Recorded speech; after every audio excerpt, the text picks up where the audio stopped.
Hello everyone, it's Hexis here. Elite Wars is a favorite for many of us, and this 45 minutes event definitely helps an alliance improve their teamwork and have fun outsmarting the enemy using different tactics and tricks.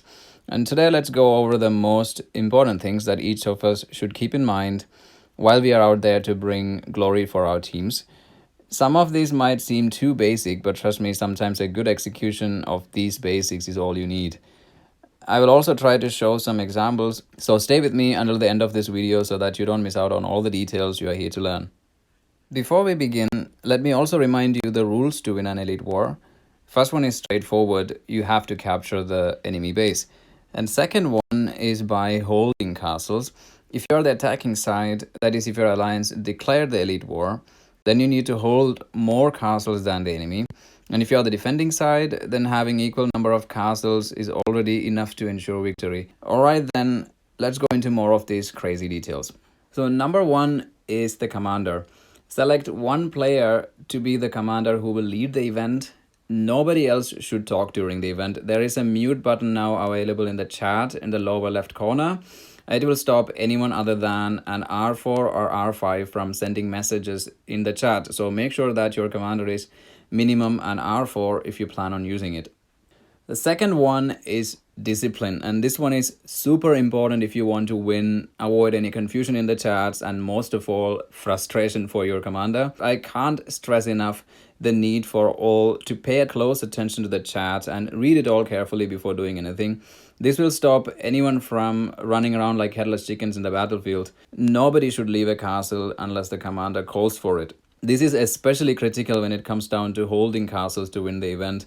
People leaving their stations randomly will also delay plans coming into action on time, and this can cost you dearly when you're against a strong, well-coordinated opponent. Number three is army formations. Set up a common Elite War army formation for the entire alliance, and this will ensure that everyone will have the same march speed at all times. In Elite War, the march speed is not affected by your gear. It's simply based on the movement speed of your different troops, like the base speed. For example, a tier 10 infantry movement speed is 10, when the tier 10 mage will have a movement speed of 7. So mages are the slowest units and have at least one of them in the individual marches. This will ensure that all of you move at same speed. This is a team event, so it doesn't hurt you to recruit a few hundred mages for your alliance, even if you are an archer-focused player, for example. It lets your commander to not worry anymore about your timing and simply focus on other important things in the field. I can show you how different it can be when you're choosing different troops in an army formation. If I choose a tier 12 infantry to move as a reinforcement here, even if I have now my technology affecting it, it takes 13 seconds to reach the castle. If it is cavalry, it's 12, and for a mage it is taking 15 seconds. So if I combine a cavalry and mage right now, it will still say 15 seconds, or if it was an infantry, it will stay 15 seconds, which means the speed is determined by the mage here. This is why it's good to have all the different troop types in your formation in Elite War so that they have the same speed for everyone, and it also helps you to keep the formation when you enter the fight. It won't split across, or it won't stack differently when the battle starts. For example, here you can see the units got stacked up,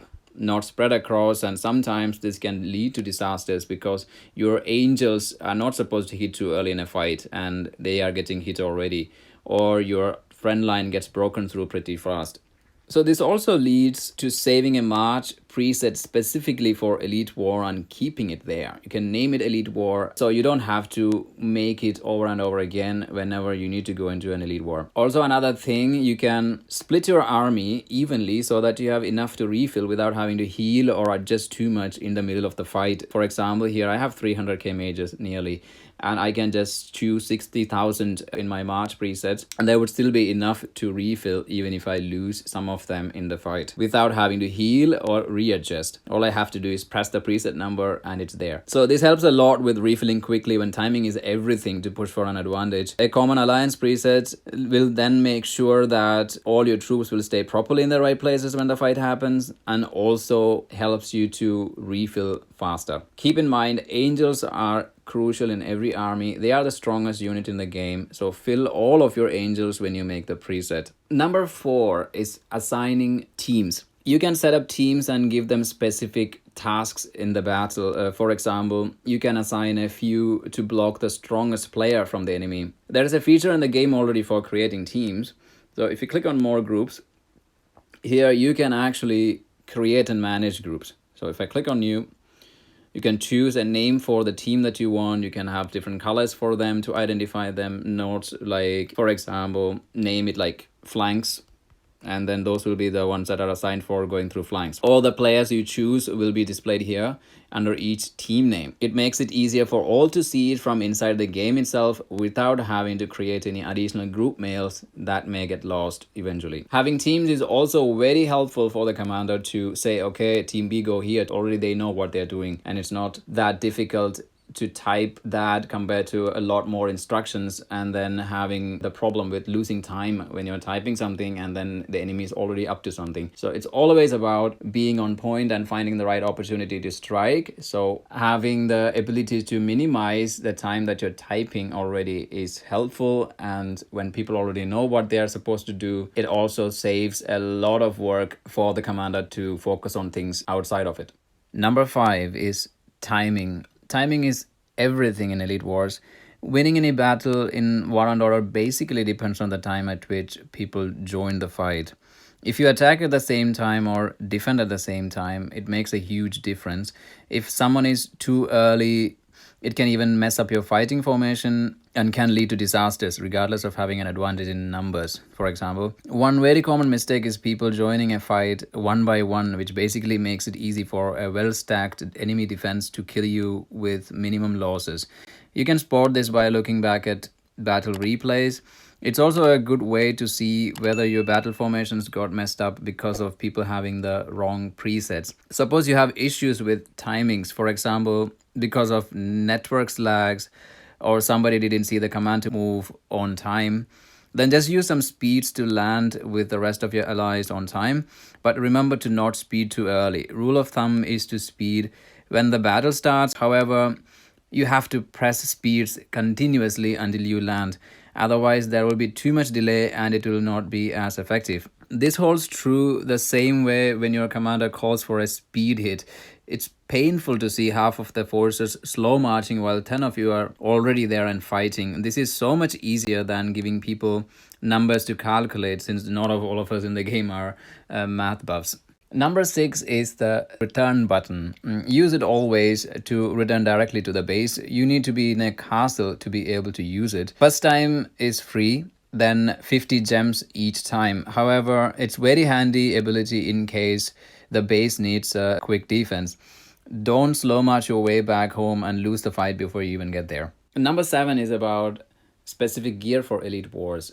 One good example is Athena's Aegis artifact, which has the Guardian Shield red skill. It has a cooldown of 1 hour, so it's perfect for Elite Wars, which only takes 45 minutes. And it gives an extra defensive bonus for your frontline troops when you're facing the enemy. You can make a list of all the people in your alliance who already have this red skill unlocked and then take turns to activate it before the Elite War. Another artifact we have, which has the red skill specifically for Elite Wars or Realm Invasion, is the Angel Sword. It increases the attack, defense, and HP by 20%. However, the artifact itself is not that great, so it's not really recommended to upgrade it all the way just for that red skill. And also the fast expansion load skill is useful when you're fighting a strong opponent, and also make use of the 15% attack and HP bonuses that you can get from your alliance shop. Number 8 is merit points. Winning an Elite War not only gives you bragging rights, but also merit points, and these are very useful to increase your military rank, which gives extra bonuses like army size limit, wounded ratio, and the wounded capacity. However, don't chase individual points here. You will only get half the merit if you lose the event, so better to win than lose, even if you have lots of kill points.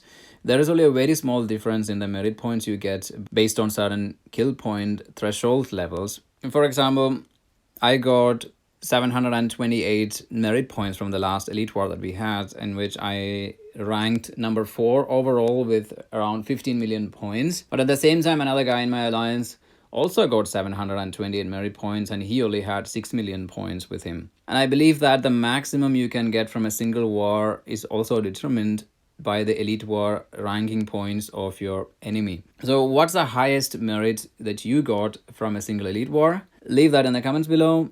I hope you all enjoyed the video and found this helpful. Don't forget to leave a like if you did. Also, if you have any further questions or clarifications required, feel free to put that in the comments below as well. So see you next time with tips on Fortress Wars, and goodbye guys.